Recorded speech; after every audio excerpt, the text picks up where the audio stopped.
Di video kali ini saya akan menjelaskan terlebih dahulu materi awal kita, yaitu bagaimana memperkenalkan diri kepada orang lain dengan menceritakan fakta atau informasi terkait dengan diri.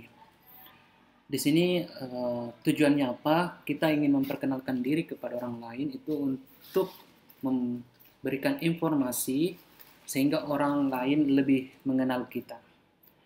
Mungkin informasi yang umum yang bisa kita berikan kepada orang itu mungkin yang pertama tentu nama kita. Kita juga bisa memberikan informasi tentang pekerjaan, alamat, keluarga. Tentang keluarga juga kadang kita, apalagi orang Indonesia, mereka sering memperkenalkan keluarga mereka dan bisa jadi kita memberikan informasi tentang kegemaran. Di sekolah mungkin kita sudah sering misalnya menggunakan my name is, ini adalah contoh kalimat perkenalan, my job is. Jadi sebenarnya ini semua adalah informasi tentang benda. Jika ditambahkan my di depannya, itu menjadikannya sebagai benda. My name itu artinya nama saya, itu benda abstrak. My job, my address, my family, my hobby, itu semua kita bisa tambahkan is kemudian menjadi satu kalimat yang utuh. Kalau untuk informasi seperti apa kalimat yang baik dan benar itu sudah dibahas di pertemuan awal di video tentang cara membuat kalimat, ya.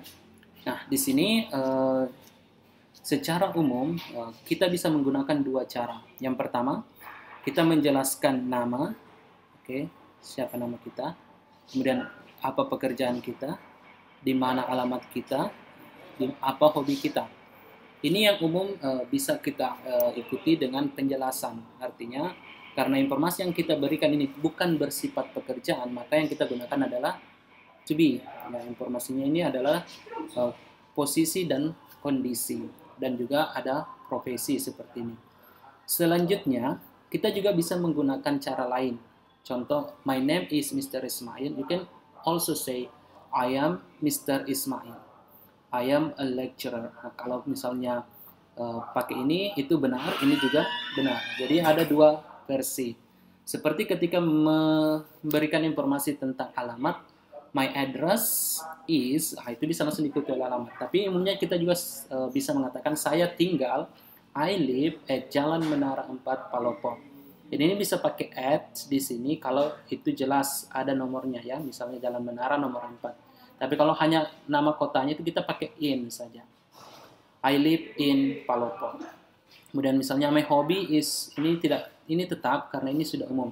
Jadi menceritakan tentang benda itu kita tidak bisa sebutkan I am working. Itu beda informasinya dengan my hobby is working, ya. Nah, sekarang dari informasi itu kita tahu bahwa ini yang paling penting adalah menggunakan to be. Karena to be ini digunakan untuk menceritakan selain kegiatan, yaitu posisi, profesi, emosi, dan kondisi. Kapan kita menggunakan to be, itu sudah tahu, ya. Jadi itu harus diperhatikan. Saya gunakan to be ketika informasi yang saya berikan bukan merupakan aksi atau bukan merupakan kegiatan. Yang itu tadi, yang ada kondisi, posisi, dan lain sebagainya. Tapi ketika menggunakan to be bukan hanya itu yang perlu diperhatikan, tapi juga subjeknya dan apakah dia plural atau singular. Coba kita perhatikan di sini. Ini sudah sangat jelas. I ini sangat eksklusif. Dia selalu ikut dengan I am, ya. Dia tidak pernah menggunakan to be yang lain. I am ini hanya untuk I. Dia paling setia. Sedangkan is dan are ini tergantung. Is ini kita gunakan kalau dia tunggal. Tunggal itu artinya apa? Satu. Nah, are untuk yang jamak. Jamak artinya lebih dari satu, dua ke atas. Itu dia pasti pakai are. Contoh, my birthday. Ini my birthday, ulang tahunnya. Ulang tahun orang, tanggal ulang tahun itu hanya satu kali. My birthday is, ya. Kemudian my husband. Nah, kalau suaminya satu, is, ya. Tapi saya rasa tidak ada orang yang suaminya dua, ya, kecuali di negara lain. My parents, ini my parents berarti orang tua, pasti dua. Kalau satu tidak ada S-nya, ya, my parent. My hobby, kalau hobby artinya satu, my hobby. Jadi kalau ini yang pakai is. Tapi kalau hobbies, ini dia pakai are. Kenapa? Karena itu menunjukkan bahwa dia dua. My hobbies are playing football and playing tennis. Jadi kalau bilang my hobbies are, itu pasti belakangnya ada satu hobi dan hobi yang lain. Jangan bilang my hobby is playing football and eating. Nah, itu dua. Jadi jangan pakai is, itu salah. Kemudian my favorite food, food ini bisa untuk plural atau singular. Jadi kalau makanan kesukaannya ada dua, pakai are. Kalau satu, pakai is. Kemudian my favorite songs, ini artinya dua. Oke, kalau satu saja song, tidak pakai s. Oke. Nah, sekarang selain itu, ketika memberikan informasi untuk memperkenalkan diri, kita bisa menggunakan pola seperti ini. I am itu diikuti oleh informasi apa yang kita berikan. Tapi saya tekankan lagi, informasi ini bisa profesi, emosi, posisi, kondisi. Ini semua contoh, tapi tidak semua harus muncul. Ya, contoh, I am profesi, midwife. Jadi ini harus hafal ya, penyebutannya itu midwife. Kemudian kalau emosi itu tentu emosi, contoh tired, happy. Kemudian posisi di mana I am in puskesmas. Jadi kalau mau bilang saya di puskesmas. Tapi tentunya dua ini tidak akan kita berikan informasi kepada orang yang baru kita kenal untuk berkenalan ya. Tapi kalau misalnya married, I am married. Married ini adalah kondisi. Jadi kondisi ini bisa mencakup angka, bisa mencakup warna, bentuk, usia, dan lain sebagainya. Untuk usia, I am 29 years old. Jadi penting juga untuk mengetahui penyebutan angka ini ya. 29 utamanya berhubungan dengan kita. Misalnya yang perlu diketahui itu cara menyebut umur, usia. Itu angkanya berapa kalau kita mau sebutkan seperti apa. Oke? Nah, sekarang kalau informasi itu negatif artinya itu tidak benar. Kalau untuk informasi yang tidak benar, kita tambahkan saja not setelah to be. Karena kita I am, to be-nya, to be satu-satunya untuk I, itu I am, maka itu kita sebut I am not. Saya bukan midwife, I am not midwife. I am a lecturer. I am not tired, saya tidak. Jadi I am not, jadi harus dihafal.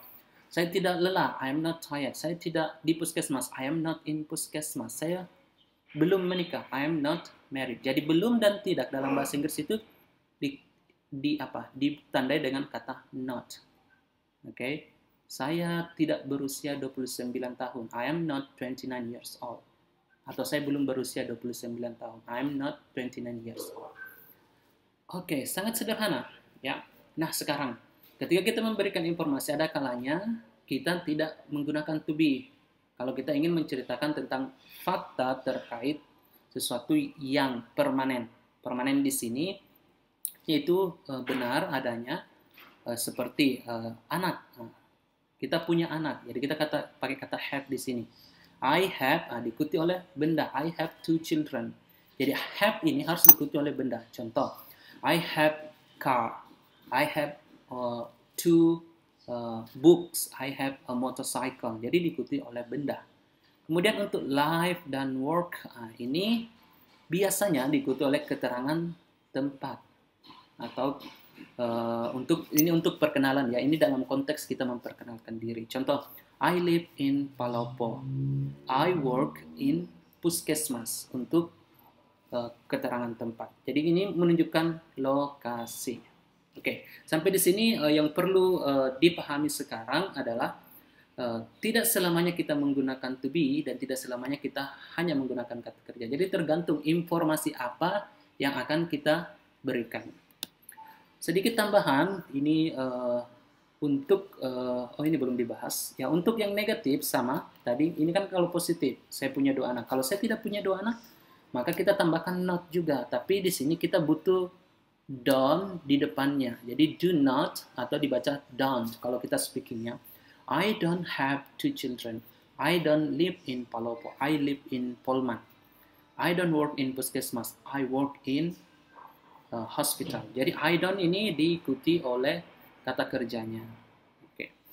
Nah, sekarang di bagian akhir video ini kita akan membahas orang ketiga. Orang ketiga ini biasanya kita menceritakan tentang orang lain. Misalnya, kita ketemu dengan teman, kemudian teman kita bertanya, oh siapa itu? Kita akan menjelaskan, oh dia kepala puskesmas, dia tinggal di sini, anaknya 2. Itu beda caranya. Kalau di sini tadi informasinya langsung, kalau sekarang kita ganti subjek, bukan lagi I, ya, karena kita menceritakan tentang dia. Nah, dia kalau perempuan itu pakai she ya, karena biasanya perempuan yang kita ceritakan. Kalau laki-laki bisa juga. Nah, tapi sini saya ambil contoh perempuan ya, ini bukan rasis, tapi hanya contoh she. Nah, jadi kalau kita menceritakan tentang profesinya, emosinya, posisinya, kondisinya, for example, itu dia harus pakai to be is ya, sama tadi. Ya, tidak perlu panjang lebar. Nah, sekarang kalau negatif, she isn't. Dia bukan nurse, she isn't nurse, she isn't happy, she isn't hospital. Nah, jadi ini hospital salah ya, in hospital. Jadi ini harus ada in-nya kalau untuk posisi in hospital ya. Nah, sekarang untuk yang kata kerja ini lumayan tricky. Nah, karena kata kerjanya itu tambahkan s atau is, bahkan ada yang berubah. Seperti tadi di sini kan kalau I pakai have. Nah, kalau she itu diganti menjadi has. Sedangkan kalau I live, ini tambahkan s di belakangnya. Lives. Sama dengan work. Tambahkan s di belakangnya jadinya works.